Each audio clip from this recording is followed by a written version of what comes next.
Indiana, the land of the Indians, the crossroads of America, and dare I say, a bustling highway for the paranormal. The Hoosier State is bursting with chilling legends and tales that will make your skin crawl. That is why today we will be looking at my top 5 creepy and haunted places in Indiana. Enjoy. Number 5. Whispers Estate. Whispers Estate, commonly referred to as one of the most haunted buildings in America, was built in the late 1800s and was bought by Dr. John and Jessie Gibbons in 1899. The Gibbons used the house to provide medical services to the locals as well as to house orphans. Several of these orphans would die at the home, including one girl who started a small fire on the porch that would take her life. The same little girl has reportedly been seen running around the house. Over the home's 26-year tenure as a doctor's office, several people would die on the property, with 4 graves in the backyard and a mass grave filled with body parts and aborted fetuses. This location is a must-see for all ghost hunters. Number 4. Elizabethtown Cemetery. Elizabethtown, Indiana was founded in the early 1800s, with the cemetery being founded in 1839.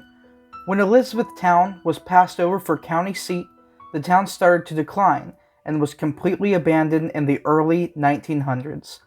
All that is left of this long-forgotten town is a lonely, isolated cemetery. It is here where many people have sighted shadowy figures lurking about, hearing loud footsteps and moans emanating from all around. It is said that those who visit this location past midnight will come into contact with a large, 6-foot-tall, black shadowy apparition who will proceed to let out a guttural cry and chase you off the property, shouting for you to get out or else. This begs the question, are you brave enough to go to the Elizabethtown Cemetery at night? Number 3. The Big Tunnel. The small Indiana town of Tunnelton was established back in 1859. Hidden inside this small town is a truly chilling location. The Tunnelton Tunnel, more commonly known as the Big Tunnel, is a hot spot for paranormal activity. It is said that during the construction of the tunnel, the land above the tunnel was an old cemetery. Allegedly, during the construction of the tunnel, several caskets from above the cemetery fell through, disturbing the spirits of the dead. Town residents also speak of several murders and disappearances in and around the tunnel. Most notably is the murder of Henry Dixon, whose body was brought to the tunnel to dispose of the evidence. Locals claim to witness his ghost wandering up and down the tunnel, never at rest. The most notable tale from Tunnelton is that of a construction worker who was accidentally decapitated during the construction of the bridge. No one seems to know what causes decapitation, but the locals all agree on one thing. If visiting the tunnel at night, you will see the construction worker pacing the tunnel, a lantern in one hand, and his head in the other. Number 2. STEPP Cemetery. STEPP Cemetery is over 160 years old, with the oldest gravestone belonging to Isaac Hartstock, a veteran of the War of 1812 who died in 1851. STEPP Cemetery is a relatively small space with just a little over 20 graves still standing. 10 of these graves belong to a single family. Malcolm and Ann Hacker raised 8 children, but sadly 4 of them died before they reached the age of 15. All 10 family members were eventually laid to rest in STEPP Cemetery. There are also reports of a fanatical religious cult called the Crabbits that used to perform rituals at STEPP. As of 1929, the land that STEPP lies on became part of the Morgan-Monroe State Forest. If you are familiar with STEPP Cemetery, then undoubtedly you have heard the stories about Baby Lester and the Woman in Black. The story goes that the young woman had given birth to a baby named Lester. A few days after Lester's birth, he died, thought to be taken by pneumonia. It is said that the mother can be seen wearing all black, digging up her baby's bones to cradle while sitting on a nearby tree stump before burying the bones and gliding off into the darkness of the forest. There is also the tragic story of a young girl who was murdered in the 1950s near the cemetery.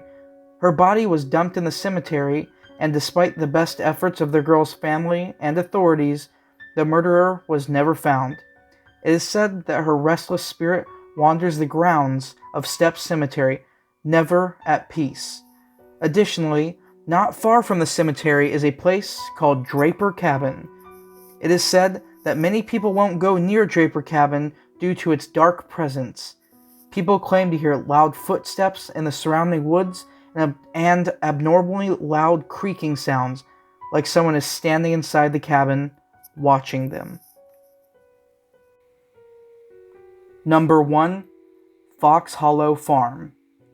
In 1993, local authorities from Indianapolis started to notice that several young men were coming up missing from Indianapolis's gay community. One anonymous tip to the police would expose a dark secret that would shock the state of Indiana to its core.